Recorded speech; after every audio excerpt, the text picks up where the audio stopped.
Magandang araw, bagong Pilipinas. Narito ang Police News Express sa oras na ito.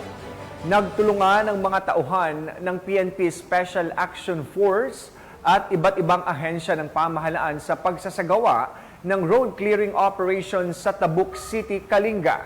Ito ay sa kabila ng paghagupit ng Bagyong Christine, kung saan nagtumbahan ang mga puno at nakahambalang sa kalsada. Kaya naman agarang nirespondihan ng mga kapulisan at inalis ang mga punong nakaharang sa mga kalsada upang makadaan ang mga residente ng naturang lugar. Tuloy-tuloy naman ang pagsisikap ng kapulisan sa iba't ibang panig ng bansa na makapagbigay ng serbisyo publiko, lalo na ngayong panahon ng krisis na dulot ng bagyo.